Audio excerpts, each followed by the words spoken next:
Crafty Babes, it's Andrea, and we're here to chat about all the ways we live our craftiest lives. And I'm Alyssa, and we're here to inspire you to craft in a way that works for you. Hey, girl. Hey. It's been a long What's time. It's been such a long time since we've chatted. Just kidding. It's been like 3 minutes. Pretty much. Actually, it's been no time because we've been talking for like 45 minutes at this point. When I was thinking about getting ready to record tonight, I was like, I'm so excited to get to talk with you, even if, you know, we have notes and bullet points and stuff. Yeah. I'm just so excited. We just get to chat. It's fun. I know. I agree. So what are we talking about today? We're making time for this, right? We're making time for the podcast. Yeah. And what we're going to talk about is making time for crafting. Yeah. Because we think it's kind of important. It's important. It is. Yeah. Yeah. And so we want to talk about how to not only make time and some ideas that we have and ways that we have made time for crafting, but then we also want to talk about when and where we craft so that we can also give you guys some ideas and inspiration on making things work for you. Yeah. Yeah. So what do we have? We do have first? bullet points. Yeah, we have bullet points. So I will start, and then we can just we can switch off. So the first bullet point is finding a local crop. Mm-hmm. So a crop, if you aren't aware of what a crop is, it's just usually a big room like a conference room or a craft house or anybody's house, a living room with lots of tables set up and lots of women and lots of scrapbooking. So usually everybody just kind of comes in. Local scrapbook shops or even the chain stores like Hobby Lobby and Michael's, if they have craft rooms for classrooms and workshops, they'll usually host crops or even allow you to rent their space in order to host a crop. So those are amazing times in which you can get uninterrupted time done or uninterrupted time to scrap. Yep. And that was a huge thing for me when my kids were small. I had a local scrapbook store, and every Friday night they had a scrappy hour. Nice. And it was so fun where you'd go from 5 to midnight. They would, you'd pay $15 and they'd feed you dinner and dessert, usually like a little ice cream sandwich or something. Yeah. And then you get a discount off of anything you buy in the store. But, you know, you always bring your stuff with you, and people would bring, you know, their Cricuts, and then you would share the font cartridges and stuff, and there'd be music and just chatting, and you get 7 hours of scrapbooking. That's crazy. And I would prep I'd prep all my pages ahead of time. So I had the layout that I wanted to do, the paper, the embellishments, and the photos all in a page protector, and I would just bring those. That's crazy. And I would just, be able to knock out some layouts. So that's awesome. You know what? I wonder if, and I'm just kind of thinking off the top of my head, if our local libraries would do something like that. Because I know one of our libraries that we have here has a bunch of areas that I think homeschoolers can use or maybe businesses can use. So I just wonder if they would let you use it for a period of time for a crafting event. Maybe. So definitely. I'd say worth looking check into. Locally. Yeah. Mm-hmm. And especially if you've got, I mean, it would have to be a place that's designed for a meeting, you know, because a library, typically they want you to be quiet, and girls scrapbooking can get a little loud, but they've got to, you know, some of them might have places that are designed for that. Yeah, like more soundproofed walls, or maybe even during away certain times of day. True. True. Not quite sure. So that'd be an idea. Yeah, an option. Yeah. So then we've got scheduling time with a local scrappy friend and switching off houses if you need to. Sometimes, I mean, we do this even with my friends, just kind of in hanging out and doing play dates. You know, some person's house might work a little bit better because maybe they've got more space or whatever. So sometimes it works out to swap. Sometimes it works out to just have it at one person's house. Right. You know, I end up doing things here a lot at my house because then I can put my kids down to sleep. And then we can just hang here. You know, people with littler kids don't have that, or bigger kids don't have that problem. Yeah. But whatever it is, finding someone that you know locally who either is interested in scrapbooking, and maybe you get together and they kind of dabble and you do your thing or whatever. Maybe they kind of just want to see what you do. or someone who, is really into scrapbooking, and you just get together and share resources, share design ideas, and then you just kind of supplies. Yeah, you just get some work done together. Yeah. And even if you aren't doing the same crafty thing, you can still use the time together. Like I have I knew people that she had friends who were all scrapbookers, but she wasn't, but she was a reader. Yeah. So she would still go to these things and she would just read. Yep. And they would craft, and she'd still be involved in the conversation, or sometimes she would knit too. She either knitted or crocheted. I can't remember, but everybody can still bring whatever it is that they're working on and still have that same bonding time together, the adult time. Yeah. Well, and that's kind of what we did. I had a lady at church, the one who kind of got me into Bible journaling, Monica. Yeah. She hosted a once a month Bible journaling thing at her house, and it kind of started as a Bible journaling thing. There were lots of people who were curious what Bible journaling was and what we did, and so it kind of started as a Bible journaling thing. But then it was like, okay, if you just want to scrapbook, bring your scrapbooking stuff. If you want to bring your laptop and work on photos and make a photo book, if you want to bring your knitting, whatever, or if you just want to sit and hang out with everybody, like just come sit and hang out with everybody. And it was just a super fun, chill time. And honestly, I didn't get a ton of work done, I say work, but a ton of crafting done, but it was just so good. Something about being just in the company of really great creative girls was totally refreshing for my spirit, even if I didn't get a lot done. So yeah. That's super important, because even if you're not doing the same things, you're just spending time, and it's the fellowship that's really the important thing. Absolutely. Yeah. So if you don't have scrappy friends, we think that another really, really, really important way to make time for crafting is to have a space in your house where all of your things are already set up. Yep. So some of us are fortunate enough to have a space, whether it be small or an entire room. Yep. But having the things that you use the most already set up allows you to use that crafty time to actually craft instead of planning or prepping or finding your things or setting up your space. Yep. Yeah, I mean, I've had crafty spaces in my garage. I have had a crafty closet. Yep. And I even had a point in time where I just had a box that I actually used. I used, how at Sam's Club they give you the extra boxes you can put all your stuff in? Yeah, yeah. Okay. Well, I had a Casey Masterpiece barbecue sauce box. And it was already, like, the sides of it were already at an angle, so it was taller in the back and shorter in the front. And I covered it in Becky Higgins scrapbook paper. Oh my gosh, that's from hilarious. One of her first Project Life kits. I think it was Clementine. And yeah, I made little dividers for it and put my Project Life cards in there, and I had very few embellishments. And I was a scrapbooker, and I had a small stash at the time because I had done away with like traditional scrapbooking. Yep. So all of my elements and embellishments and pieces of paper were all littler. Small at this point. Yeah, they were just smaller. And so I would just keep that on the kitchen table. I had a crate of paper. And then I know I had a crate paper.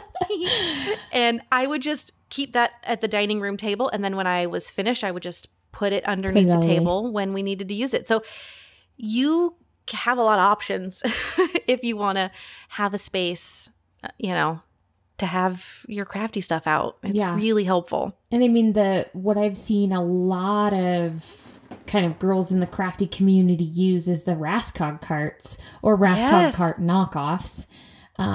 Both work I have two. Just the same because they have wheels and they have 3 metal baskets. And so I have one with my Bible journaling stuff in it. And I keep kind of I think I probably got it from Michael's, but it's kind of like a tool bag type, like an open tool bag. And then I have my stickers lined up in there and some iris cases of things and some pens and some washi. And then underneath I've got several pouches and notebooks of things I'm working on. And then the bottom kind of has my stack for right now is like 1 or 2 of the books I'm reading, my notes notebook from church, my journaling Bible, and my planner. And that way I kind of have all all my stuff right there. So if I need to, if the kids want to watch a movie and I want to be out there with them, I can just wheel that out to the living room. Heck yeah. And just work on the couch, on something that's not super messy or whatever. And so having something with wheels or with handles or that you can tuck in a closet is super nice. But like you said, I mean, we've got our crafty spaces, and that's what makes it so that I can craft really easily because I stay at home. And so I homeschool the kids. And so while Jonah's sitting just on the other side of my desk working on his stuff, I just turn around to the side, work on my stuff. When he has a question, I turn and help him. And then Ellie has a little desk over here where she sits and kind of... cute little vintage desk. It's so cute. Love it. Except now she's like... Because Jonah and I are both at a higher elevation, I guess you would say. She wants to be where we are. Of course. Yeah. So that might get rehomed to like the basement or upstairs. Yeah. I don't know. So that she can kind of sit up here with us. And I may even need to just extend the center part of my desk out. Yeah. So that we can all kind of have a section. And then in between problems or in between whatever, and I'm not typically doing anything that requires a ton of, like, I'm not making these grandiose, I'm just cutting things up, doing a little bit of journaling, stuff that I've already got half done. I kind of just finish up. But since it's all just here and I have a space where it can set, I'm much more inclined to, even if I just leave it out. Yeah. Even if I'm like walking by the room to go put the kids to bed, I'll go, oh, I'll slip that card in the pocket. It's not quite like that, but it just, because like I said, I'm home all the time. I kind of just sneak little pockets in wherever I can. And because it's just out here where we're all doing our stuff, it's a little bit easier for me. Yeah. Yeah, I agree. And like you were saying, you've got little sections of different things that you can bring out there. And so one of the other things that was on our list is keeping like crafts together. So for example, when I want to work on an embroidery piece, I have a tote bag that has my hoop, all of my floss, my little folding carrier that keeps my scissors and my current threads and a bunch of different needles in it, so that when I'm ready to work on that, I can just grab it and go. It just makes it easier to have the like things together. Like if you're going to work on Bible journaling, the things that you use the most, keep them together so that when you're ready to work on that, you're not spending that precious time looking for all the things that you want to use. Yeah. And I would go out on a limb and say it's okay to have multiples of the things that you use all the time. So a couple, like my StazOn black ink and acrylic blocks and a couple of my favorite black pens and scissors and a glue stick. Having, like, I have a pouch of that stuff with my Bible journaling stuff, and I have a pouch of that stuff with my scrapbooking stuff. So that if, because organizationally speaking, you feel like it would make sense to keep all your adhesives together and all your paints together and all your blah, blah together. But if you make mini kits for yourself every once in a while, I'll do this with the Illustrated Faith Bible journaling kits, is I'll grab a few of the markers that coordinate, a few of the paints that coordinate, a few embellishments that coordinate, and kind of keep it in a little kit together so that when I have the time to work on it, I don't have to go grab all of those things just to sit down and work on it for a few minutes. Exactly. I just grab the bag for that project, work on it. When I'm done with the project, I rehome everything. And it takes a minute or two to put everything back away. But finishing a project, it's hard enough to do as it is. And so you might as well just do not every little thing, but just do some little things that'll kind of help you be more likely to do that, which sometimes it may be working while you're watching a movie, I keep saying working, but doing stuff while you're watching a movie. Stuff, being productive. It's the busy work of, either editing the photos or moving your photos to the folder or cutting up the photos once you print them. All those little tiny things that help you prep yourself for the scrapbooking event. You have to prepare then when you yourself. Have the quiet moments where you've got your music on and you've got your crafty YouTube videos on or whatever, and you're in the crafty zone, you can sit and crank out those creative things, and you don't have to be stuck doing the busy work that could have been done at other little pockets of time where you don't have to be focused as creatively. I agree. Another tip that we kind of came up with was avoiding social media scroll syndrome. Say that 10 times fast. Not going to do that. Social media scroll Social media scroll see, already messed it up. But It's a thing. Seriously, look it up. No, GTS. I'm just kidding. I just made that up. GTS. But sometimes you really need to put your phone away to avoid some of the distractions, because I find myself so often just going, all right, well, I'm waiting for this paint to dry. Let me just run over to, let me just hit the button, just hit Instagram real quick. Okay, I'm going to check. Oh, look, I have some notifications. Cool. I'm going to just scroll. Oh, look, I'm going to respond to this comment. And like 15 minutes later, my paint has been dry. I could have gotten so much more done, and I've just kind of, it's not like I've wasted time. I'm justifying it like I'm being productive, but it's not my crafty time spent. It's not, my crafty time has not been spent well. So sometimes I need to put my phone almost just out of my arm's reach. Mm-hmm. It always has music playing, so it can't be that far away from me. Sure. But it is a bit of a distraction. And so just making sure that you are aware of that. So that you can make the most of your crafty time. Well, and I end up on my phone a lot because, especially with things I'm not as comfortable with, like traveler's notebooks, mm-hmm. and I'll go, oh, I want to look for idea for how to use a sideways photo or for how to use a large photo. And I'll go mm-hmm. and I'll look, and then I'll go, oh, what about this idea? Oh, and then I'll just scroll through my feed, and then I'll respond to a comment like you were saying. And so to help me avoid, because sometimes I do need a little inspiration, or I do need an idea for how to use something. So I made myself, I don't even remember what I used. It might have been chat books. It might have been something else. I don't know.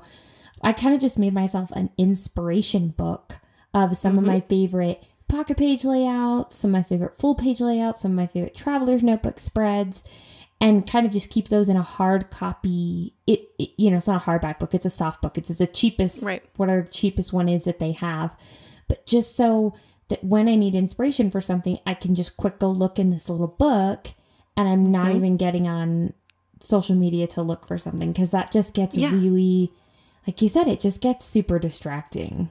It does. Yeah. You have like an analog Pinterest. It's like what I used to do before Pinterest came along. Yeah. I had a binder full of scrapbook layouts. Yep. And I organized them by the number of photos that were in that layout. So, I mean, when all the magazines were out, the Creating Keepsakes and all those magazines, I would rip them out and put them in the little pockets according to how many photos it had. And then I would refer to them when I was prepping all of my layout. So, that is basically like what you're doing, and it's keeping you off your phone, which is totally awesome. Yep. Well, and I was thinking the other day about making another book, and then I went, oh, but they're a little bit expensive, photo books. And so I went, wait a minute, I print photos at home for my scrapbooking. So why mm-hmm. couldn't I just print some layouts that I like just on a little 3x4 piece of, just a 3x4 photo version of it, and get like just a cheap 6x8 binder or 4x4 binder, whatever little, even just a cheap photo album from Walmart, stick them in there and just have a cheap way to have that analog Pinterest. It doesn't mm-hmm. have to be, heck, you could hole punch them, print them out, hole punch them, and put them on a ring.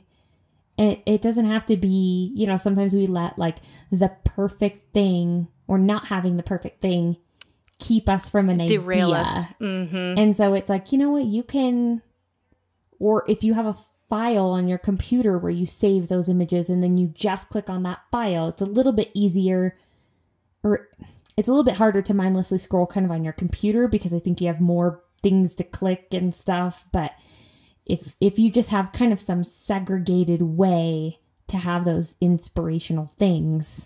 Yep. So that you're not getting on and just scrolling. Yep. Totally agree. Yeah. And then our last... go ahead. Yeah. Our last kind of idea was just adjusting your schedule to give you a little bit of extra time, whether that means getting up a little bit earlier or staying up a little bit later, or mm-hmm. making a pocket during the day going, could I eat my lunch and scrapbook, if you're at home, or, using your lunchtime to edit photos, or just kind of working it in where you can. And gasp, I may be about to say this, losing a little bit of sleep. Losing a little bit. Yeah, you can. It all depends on the day and in the season. There's some days I'm like, yeah, I got it in me. I can get up a little bit early and it totally energizes me. And then there are days where I'm like, I have got to have the extra sleep and it's not worth it to do it now. So it all kind of just depends on your season and how much of a regular schedule you have or how much flexibility you have. Right. So, yeah. Yeah. So we're going to take a quick break and offer you a quick crafty tip. So someone in a group that I'm part of had a question about the best way to trim the little corners of the labels so that it gives them that vintage look. And the best way to do that, if you're not, some people aren't very great with the little tiny scissors. And so the easiest way to do that is something that we're going to show you in just a second. For our YouTube watchers, you're going to be able to physically see this. So for our podcast listeners, I'm going to do my best to explain it. But you're just basically going to use a single hole punch. So you're going to use the single hole punch, just use the edge of it so that you get that nice half moon. Well, it's actually really like a quarter moon. Punch it right along the corners there and you get that perfect little circle that snips off just perfectly. Yeah. Well, and haven't I also seen some labels where they do that just on the short, flat side of the label? Yes. Do you know what I'm talking about? Yes, exactly. Like in a creative bubble, hers are like that. Yeah. So you can do the single hole punch and you can use half of that. Yep. It really is like a half circle on those. Yeah. Perfect. Yes. And so that is your quick crafty tip. Welcome back to the Hey Crafty Babes podcast. We have been talking about making time for crafting, which is super important. And at the end of our last segment, we touched a little bit on when and where Alyssa and I craft. So we wanted to just dig into that a little deeper. So I work full time and Alyssa stays home. And I get up at 5 o'clock in the morning, and some days she gets up early as well. I just stuck my tongue out at you. She'll talk a little bit more about that. Sometimes she has the luxury of sleeping in. Oh, yeah. Which is awesome. But so getting up at 5 gives me about an hour and a half before I have to get ready to go to work, which is enough. It's plenty of time. It's good time. It's usually alone or with my dog because she'll hear me get up and she'll want to come out. And if I'm doing computer work, she'll come and sit with me. So sometimes the time is spent, responding to YouTube comments or uploading videos or doing my scripture writing. I can do small little crafts, but it just kind of gets my day started. It helps me wake up. I drink my tea, and it allows me to just have that time before I go, work for someone else. I can do work for myself, and kind of feeds my soul, feeds my brand and my business and doing the things that I really want to do. So I kind of know the night before the things that I'm excited to do when I get up in the morning. And then I just kind of let it happen. Whatever I feel like working on is kind of, not always have a set thing that I want to do. But I like the time. It's quiet. And I used to get up right before I had to get ready to go to work. And so I had to adjust and help my body adjust to getting up earlier and being awake and productive at that time. That's not for everyone. Not everyone is a morning person. Yeah. I know that. Well, I mean, I definitely would say I'm a morning person, but I also happen to be a late night person. And then I've also found that I thrive better the more sleep I have. And so it like we kind of touched on earlier, it just depends on the day for me. If I know I've got something going on later and I can't get up as early, or, you know, I can't sleep in later. I have to get up earlier to get in my crafting time. Yeah. I will do that. Or if I had a really hard workout that day and I need the extra sleep, I'll allow myself that grace. But the best thing for me is when I naturally wake up early, like every once in a while when my husband has finished his workout and he comes back in to shower and get ready for work, I'll wake up and I'll go, oh, I woke up by myself. I can go down and craft. Because it's like if my body wakes itself up naturally, I'm so much less tired. But especially because we're at home and doing homeschooling, which, you know, a chunk of our time is spent on the couch, a chunk of it's spent here in the office. But it's like we're typically just at home chilling, doing our thing, even though we're doing school and stuff. And so if I get up too early, then I'm dragging by mid-morning. So it's a little bit easier for me to stay up when I'm already awake and get some crafting done. So I tend to do a little bit more of my crafting in the evening, but my like hard and fast crafting time is while the kids nap. And I try really hard to guard that time and not do a ton of other things during that time. You know, I'll try to pay my bills while the kids are watching a show, or I'll try to get the cleaning done while they're awake, you know, and then I have their help or whatever. But I try to squeeze all the other things in around it so that I have that bit of uninterrupted, like, refresh time and time to be productive in my memory keeping, which I consider one of my household duties. Yeah, and for sure. And I like to do household things during the week so that my weekends are completely free for scrapbooking. And I have the luxury of sitting at my desk for, you know, all of Saturday if I wanted to. You know, my kids are older. You know, I might have to drive somebody to work or to a friend's, or, you know, I might have to go, you know, I do some grocery shopping on the weekends, but I try to do that on week nights just so that I don't like my weekends to be interrupted with life. I just want to scrap. I just want to craft, and that's really what the weekends are for. And I do also some crafting in the evenings if we don't have, you know, if I'm not too tired, if we don't have much else going on, I'll just kind of sit here and, you know, do some things or map out my month for my design team stuff, or I'll, you know, do some organizing, or I'll work on a traveler's notebook page, or, you know, now that my scrapbooking for my family memory keeping is a little bit easier, like my pages are smaller and quicker, I can work on those. But you know, most of the time, you know, my kids aren't in sports. And so, and Matt is usually with his new job, he's working on the weekends, which means he's in the family room right across from me editing.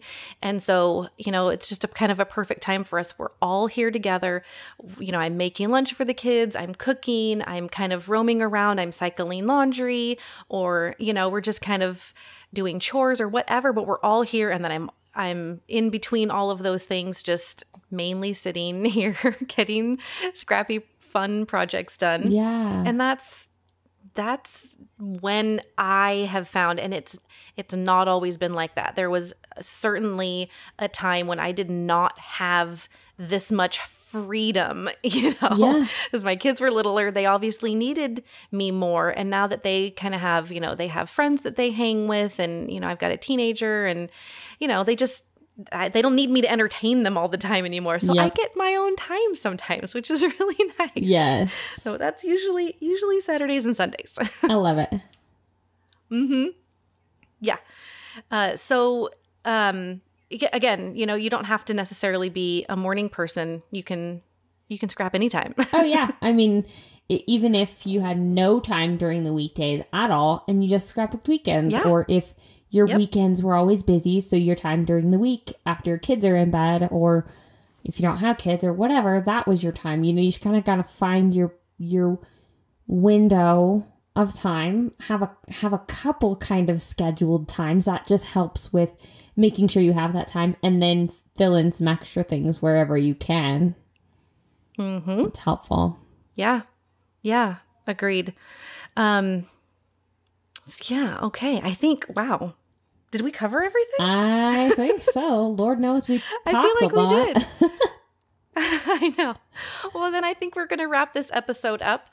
So I just wanted to remind you to subscribe on iTunes to our podcast, Hey Crafty Babes. If you would prefer to watch our podcast, we have these episodes on YouTube as well, so definitely subscribe there. And subscribe to Alyssa's channel. My channel, Retro Hip Mama, is where the episodes will be hosted, but Alyssa has started her YouTube channel, and she's got some flip through videos, and she's gonna be doing some process videos here soon, so definitely subscribe to her to her channel, and then join our Hey Crafty Babes podcast Facebook group where we just are kind of starting fun conversations and getting to know our listeners and watchers, and we want you to be part of that. Absolutely. We really love engaging with everybody. We do. It's been really fun to get to know people a little bit better than just, oh yeah, you scrapbook this way. You know, it's just we're trying to get to know each other a little bit more. It's just been really fun. Absolutely. Awesome. Well, thank you guys so much for watching. Or listening. Talk to you soon. Bye.